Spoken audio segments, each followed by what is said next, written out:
Hikayat Putri Hijau. Cerita dari Provinsi Sumatera Utara. Provinsi Sumatera Utara merupakan salah satu provinsi di Indonesia yang terkenal dengan berbagai objek wisata.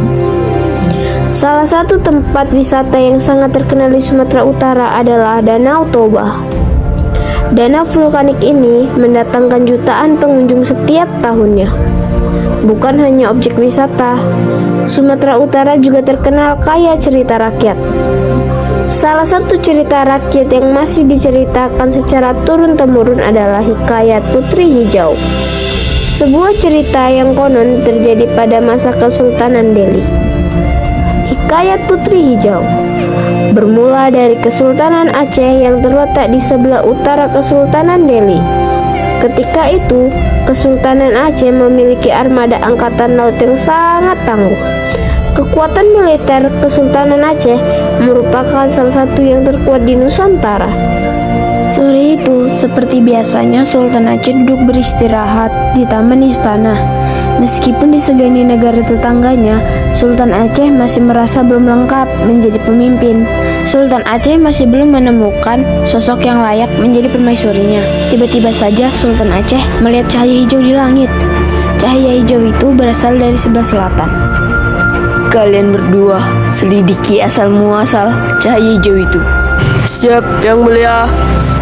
Dua prajurit kepercayaan Sultan Aceh itu segera menuju ke arah selatan, melacak asal-muasal cahaya hijau, hingga sampailah dua prajurit Aceh itu ke wilayah Kesultanan Delhi. Sesampainya di wilayah Kesultanan Delhi, dua prajurit Aceh itu segera bertanya kepada seorang warga yang ditemuinya. Maaf Tuan, kami hendak bertanya. Kalau boleh tahu, dari mana asal cahaya hijau di langit ketika sore hari itu?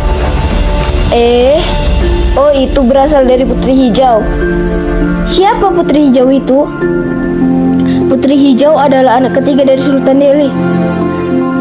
Setelah mengetahui asal-muasal cahaya hijau itu, kedua prajurit Aceh segera kembali ke istana dan melapor kepada Sultan.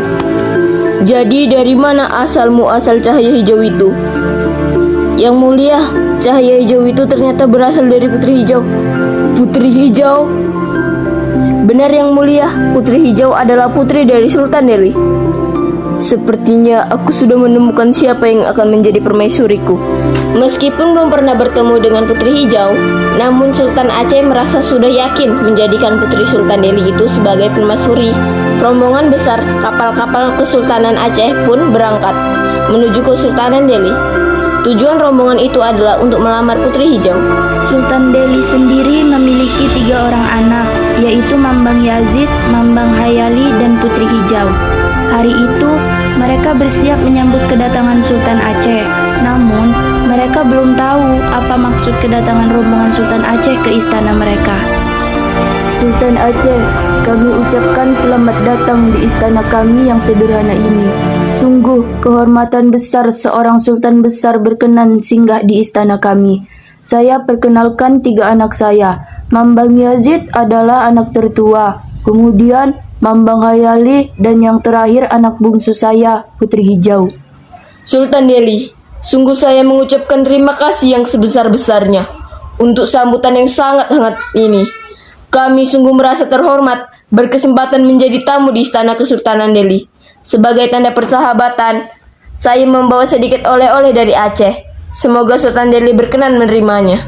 Sultan Aceh, sungguh perhiasan sebanyak ini merupakan hal yang mewah bagi kami. Saya belum pernah melihat perhiasan yang sangat indah dan dalam jumlah yang banyak. Maaf, Sultan Aceh, kalau boleh tahu, apa tujuan dari Sultan Aceh berkunjung ke istana kami? Begini Yang Mulia Sultan Delhi. Maksud kedatangan saya ke sini adalah untuk mempererat hubungan Kesultanan Delhi dengan Kesultanan Aceh. Maksud Sultan? Di dunia ini tidak ada yang lebih erat daripada persaudaraan. Maksud kedatangan saya ke sini adalah untuk meminang Tuan Putri Hijau. Tuan Putri Hijau sangat layak menjadi permaisuri di Kesultanan Aceh.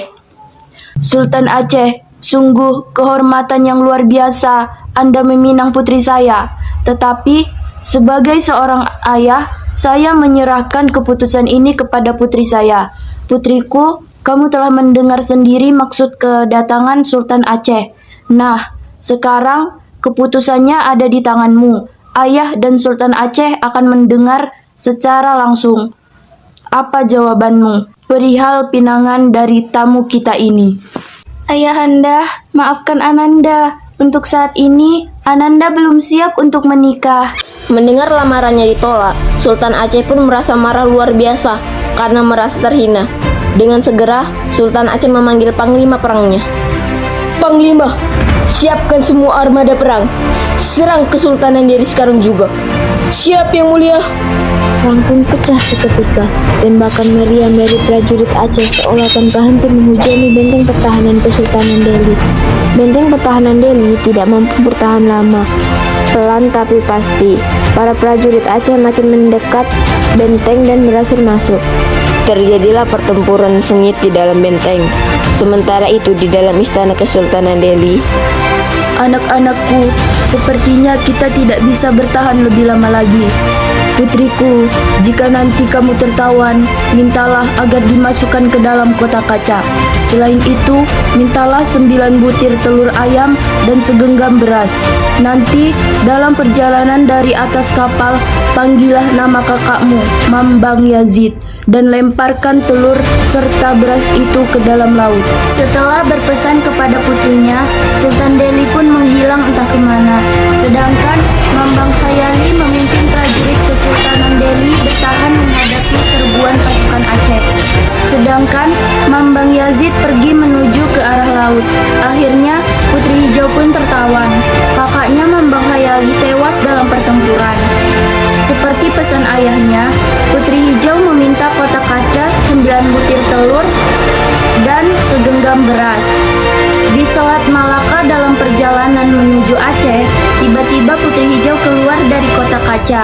Dilemparkannya telur-telur ayam dan segenggam beras ke dalam lautan.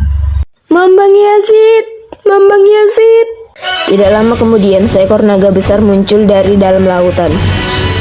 Sultan Aceh sangat terkejut, tidak hanya karena naga besar mendekati kapalnya, tetapi naga itu juga membawa Putri Hijau. Sang Sultan tidak bisa berbuat apa-apa untuk menghentikan naga yang membawa lari Putri Hijau.